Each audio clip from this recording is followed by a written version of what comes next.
জাতীয় বিশ্ববিদ্যালয়ের অধীনে তোমাদের দ্বিতীয় মেধা তালিকার বিষয় পরিবর্তন এবং কোটা মেধা তালিকার নোটিশ প্রকাশ করেছে। এই বিষয়টা তারা তোমাদের ক্লিয়ার করবে এবং এখানেই তোমরা জানতে পারবা তোমাদের প্রথম রিলিজ স্লিপ কবে শুরু হবে। কারণ অনেক অনেক শিক্ষার্থী প্রথম রিলিজ স্লিপে সেই অপেক্ষায় বসে আছো এবং আমি তোমাদেরকে জানিয়ে চাই ইনশাল্লাহ তোমরা কলেজ পাবো যদি একটু সুন্দর মতো আবেদন করো, একটু পরিকল্পনা গুছিয়ে আবেদন করো। আমরা যখন রিলিজ স্লিপে আবেদন শুরু হবে তখন আমরাই তোমাদেরকে দেখিয়ে দিব আবেদনের প্রসেসটা কেমন হইলে তুমি সহজ একটা কলেজ পেতে পারো।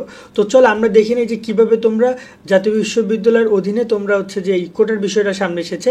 জাতীয় বিশ্ববিদ্যালয় থেকে গত 7 আগস্ট আমি অলমোস্ট ছিলাম না বাসায়, তাই এই নোটিশটা খেয়াল করিনি, আমি রাত সকালবেলা খেয়াল করছি, তাই সকালবেলা ভিডিও করে তোমাদেরকে দিচ্ছি।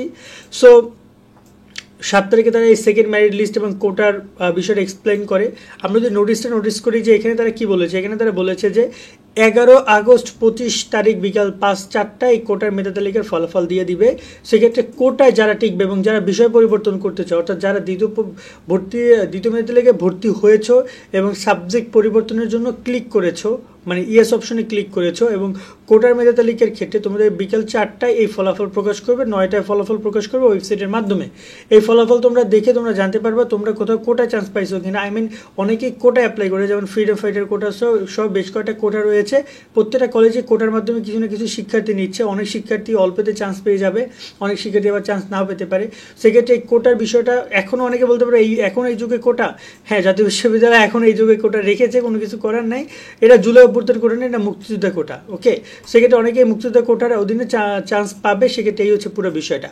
এবং এই ফলাফল প্রকাশ করবে কবে? ফলাফল প্রকাশ করবে তোমাদের যদি বলি এখানে 11 তারিখ ফলাফল প্রকাশ করবে। 12 থেকে 19 তারিখ পর্যন্ত ভর্তির জন্য সময় দিয়েছে, আর 12 থেকে 19 তারিখ পর্যন্ত অনলাইনে ফর্ম ডাউনলোড করার জন্য সময় দিয়েছে এবং এখানে 13 থেকে 21 তারিখ পর্যন্ত টাকা জমা দেওয়ার সময় দিয়েছে।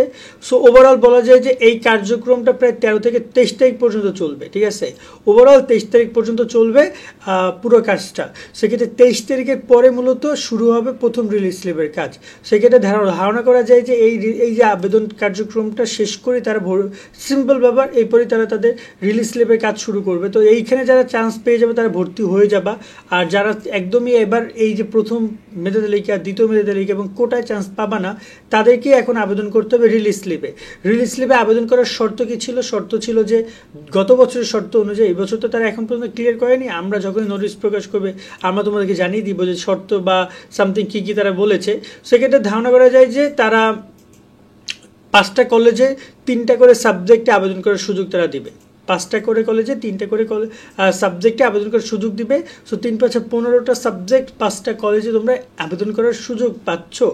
সো আশা করা যায় যে তোমরা এবং আবেদন করার সময় তোমরা দেখতে পারবা কোন কলেজে কতগুলো আসন সংখ্যা ফাঁকা রয়েছে, মানে কোন সাবজেক্টের কয়টি আসন সংখ্যা আবেদনের সামনেই তোমাদেরকে সেটা শো করবে। সেক্ষেত্রে তোমরা নির্দ্বিধায় থাকো, যখনই আমরা তোমাদেরকে আবেদন পুরো প্রসেসটা এভরি পয়েন্ট ক্লিয়ার করবো, চেষ্টা করবো তোমাদেরকে এই বিষয়গুলো জানিয়ে দেওয়ার জন্য।